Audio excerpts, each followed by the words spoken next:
大家好，欢迎回到金融致富。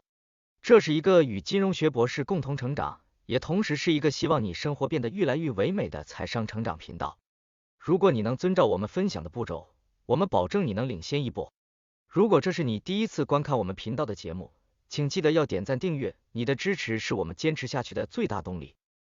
我们很多人可能都听过老钱，众所周知，老钱是指那些贵族、王室、财阀等上层阶级的家族。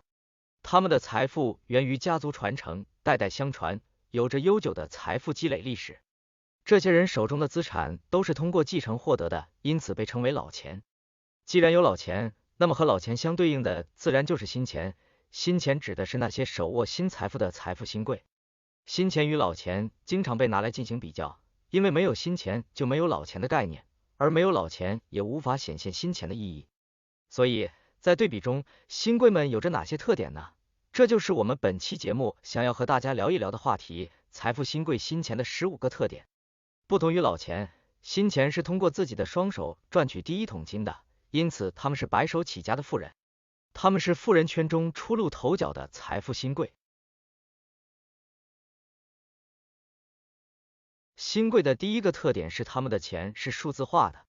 旧贵族们努力确保家族财富的传承，传家宝是他们重要的传承方式，包括名贵宝石、金条，还有挂在墙上的艺术品和摆在正厅的明清瓷器。相反的，新贵更多依赖数字化的财富。他们每天赚取巨额财富，但这些钱往往只是银行账户上的数字。数字化资产具有出色的流动性和可支配性，这就确保了他们能够随时调动资金，并将其投入到更具潜力的项目中。新贵的第二个特点是他们都是富一代。作为家族中第一位白手起家的人，这是他们引以为豪的成就。我们都了解致富的难度有多大，在面临无数困境时，他们战胜了一切困难，最终坚持到底，实现了自己的财富梦想。新贵的第三个特点是他们希望别人知道自己有钱。相较于老钱们的低调，新贵更希望他人能够意识到他们所拥有的财富。这是因为他们手中的财富是他们的祖辈所未曾达到的成就，是他们经历了无数挑战后取得的成果。无论是在能力还是财力方面，新贵都会渴望获得他人的认可，而财力正是他们能力的最佳证明。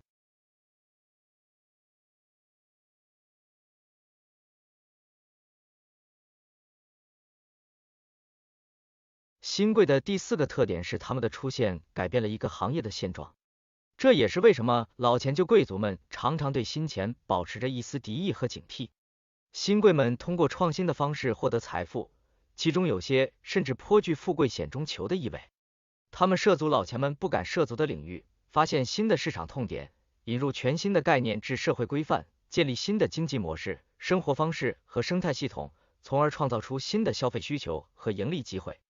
他们的颠覆性行动常常打破传统常规，导致新贵和老钱很难共存。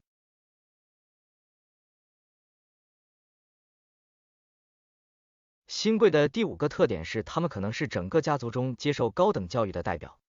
新贵的父母很可能在自己年轻时就认识到高等教育的重要性，但由于时代限制，无法实现自己的教育梦想，因此将更多期望和补偿遗憾的机会寄托在子女身上。他们非常重视教育，不仅希望下一代有机会接受全面的高等教育，甚至可能支持他们出国留学。他们追求的不仅是教育的结果，也体现在对子女成就的追求上。许多新贵，尤其是在中产阶级的精英中，往往是行业中顶尖的人才，而且他们在学校时就是学霸般的存在，或者是有出色的社交能力的学生代表。新贵的第六个特点是很难借助家族力量。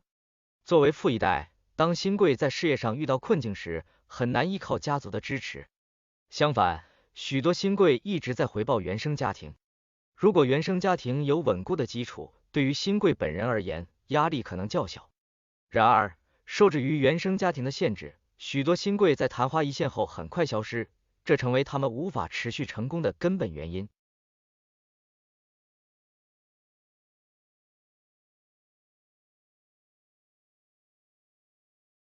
新贵的第7个特点是他们希望证明别人对自己的误判。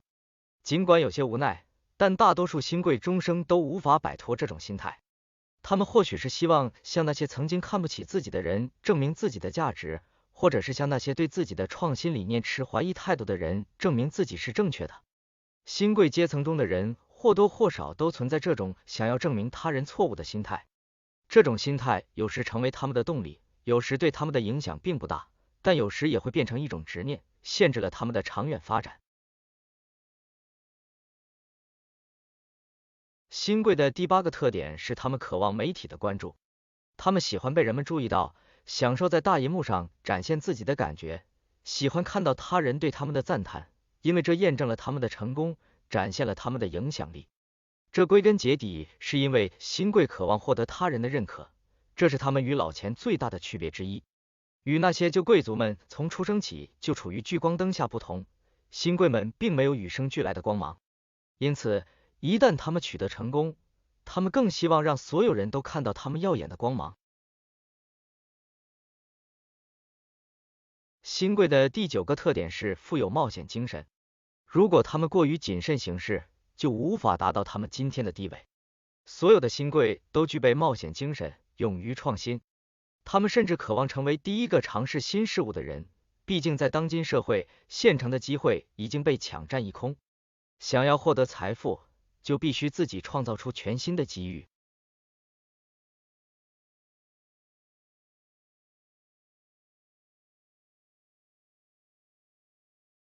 新贵的第10个特点是他们都是某一个领域的大师。作为富一代，能够凭借个人能力成就辉煌的人，必定是某个领域的精英。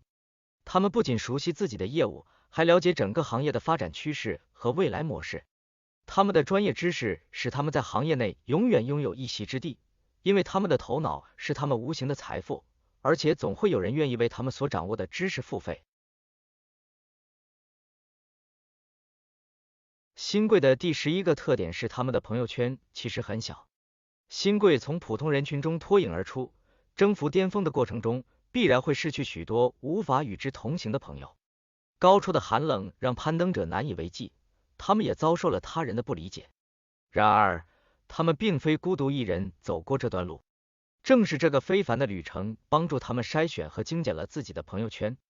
事实上，许多新贵更喜欢这样小而精致的朋友圈，因为他们愿意将宝贵的时间和精力投入到不断追求卓越之中。新贵的第12个特点是新贵也并没有那么尊重老钱。就像老钱对待新贵持保留态度一样，新贵们对待老钱也没有像商业合作那样和谐友好。与那些从小生活在优渥环境下的人相比，新贵们今天所获得的一切都来之不易。相较于老钱们既注重守财又保守的行为模式，新贵们的行为模式更为激进，总是选择主动进攻。在老钱与新贵两者之间，前者致力于保护以得之奶酪，后者则不断创造新策略。他们要么争夺老钱手中的奶酪，要么改变市场，让奶酪不再有价值。因此，尽管新贵们没有老钱天生拥有的资源，但他们充满野心，想要打破现有规则，创造新的游戏规则。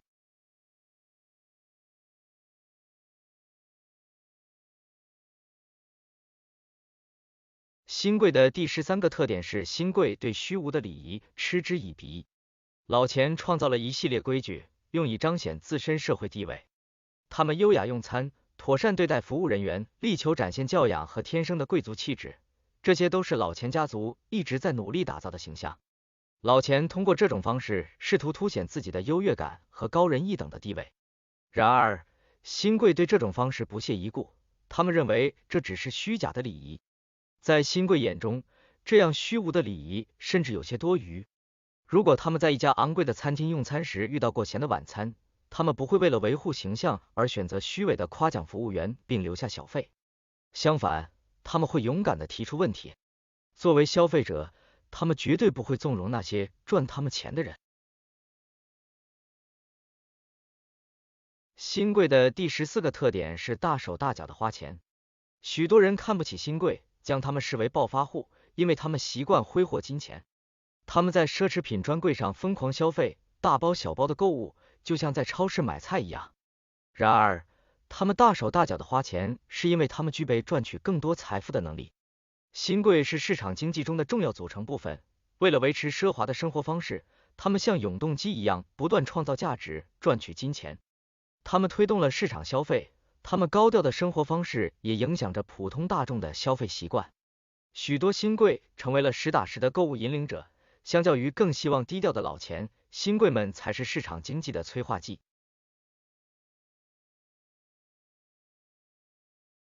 新贵的第15个特点是，他们并不认为自己的财富一定需要传承。老钱家族代代致力于将财富传承下去，努力建立家族王朝。然而，对于新贵们来说，他们对财富传承持保留态度。新贵的财富是通过他们自己的努力获得的，他们更倾向于让子女像他们一样，独立创造自己的道路，而非直接继承财富和事业。新贵们愿意利用自己的财富为子女打下坚实基础，让他们有更多选择的机会，而这些选择不一定要走自己的老路。新贵们鼓励冒险精神和创新精神，因此，相较于继承家业，他们更希望下一代继承的是这种精神。以上是财富新贵新钱的15个特点。你身边是否有财富新贵的朋友？在你看来，财富新贵还有哪些特点未在节目中提到？欢迎在评论区与大家分享。那么，我们本期的财商节目到这里就结束了。希望这期的节目也一如既往，让你对看待这个世界的方式多了一些新的角度和思路。不要忘记给我们点赞和订阅哦，您的支持是我们做下去的最大动力。这里是金融致富，我们很快又会再见了。